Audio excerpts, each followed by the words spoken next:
Have you noticed there's a lot of records that are being broken in the precious metals market? 2022, you know this already. Central banks around the world, they bought a record amount of gold, probably silver for that matter as well. What about just this year on January 11th? One person, one entity made a $230 million purchase, took it off the COMEX or the LBMA, whichever one, it doesn't really matter, because they're both the big electronic exchanges where they determine the price of gold and silver. We know, unicorn fart dust, but nonetheless, one person, $230 million in one day worth of gold. And then it gets even more astounding. Have you heard that the Russian citizens broke a record yet again last year with their individual gold purchases? 50 tons of gold. Is that a big deal? Well, if you compare that to the prior year, 2021, they only bought 6 metric tons of gold. So I would say, I don't know how you feel about it, but a 9-fold increase is pretty significant. The key here is why. Why are all these records being broken? Why are the Russian citizens stockpiling gold and silver, for that matter, while their currency, the Russian ruble, is actually doing pretty well? Let's dig in and see what we can figure out about this dynamic situation unfolding around the world. That's why you come to Ron's Basement. I'm here for you. Let's get going right now. From wherever you are in the world right now joining me here in the basement. It's a real honor to have you here. I hope you feel like you found kind of like an escape or a refuge or a new little sub-family where you can come talk about these interesting subjects. Most of us really love silver and gold, but we like to dive deep into the big unfolding dynamics in the world as well. Yes, we like to try to predict the future. We like to look around the corner. We like to try to find the forest through the trees, because we know in that forest there's a big pot of gold and silver. If you enjoy my content, please subscribe, give the video a thumbs up. According to Kitco News and Anna Golubowa, almost sounds like a Russian name, Russian investors purchased a record amount of gold bullion last year as the country dealt with sanctions in response to the invasion of Ukraine, blah, blah, blah. More than 50 metric tons of physical gold were purchased by Russian citizens in 2022, according to Russian authorities. 5 out of the 13 largest Russian banks sold 57 tons of physical bullion, so now they're telling us even more.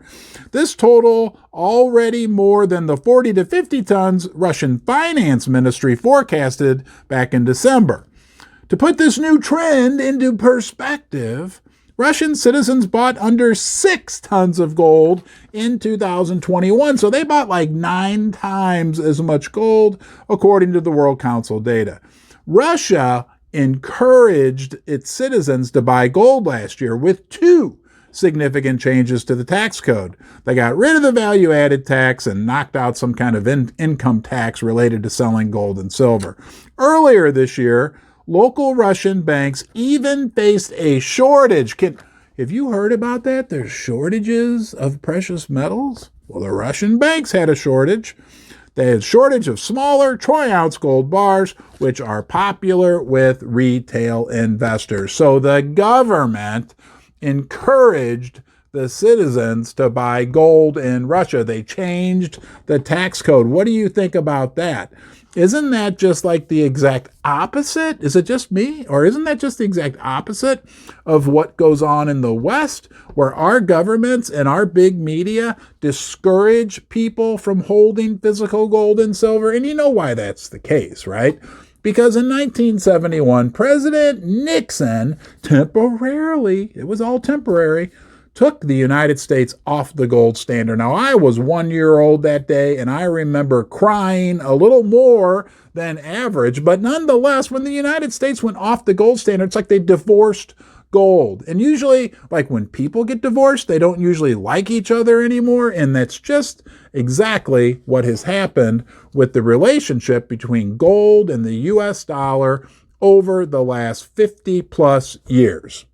So how do you think all this record gold buying by the East, how do you think that fits in with the bifurcation that's going on in the world right now? Bifurcation, splitting up, right? The East and the West, the BRICS developments. And we know they're never going to get glued back together. But if they were to get glued back together, I'd recommend they use this, B7000. It is my absolute favorite glue. Here's my 10-second commercial. I use this stuff all the time. I've been using it for the last year. It's like a newfound treasure.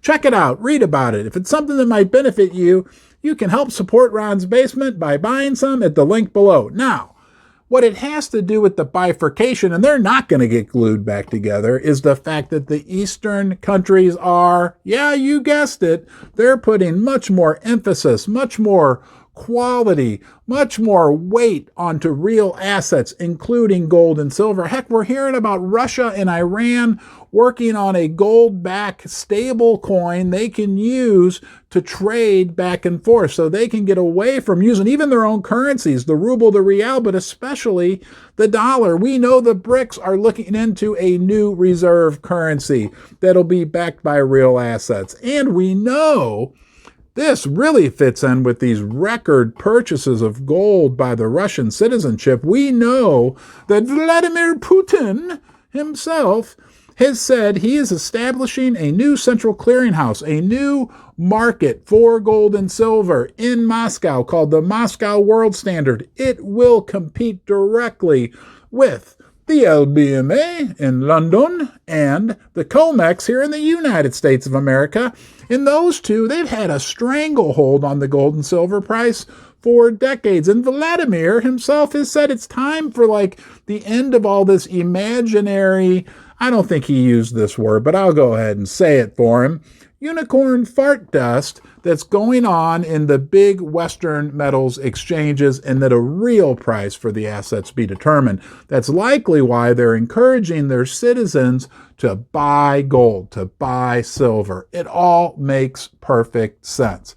We'll see how it plays out. I don't have a crystal ball. If I did, it broke, and I can't glue the crystal ball back together with this stuff, B7000, but it'll darn near glue anything else back together. Hey, thanks for watching. I always appreciate you joining me here in Ron's Basement. And until next time, you be well.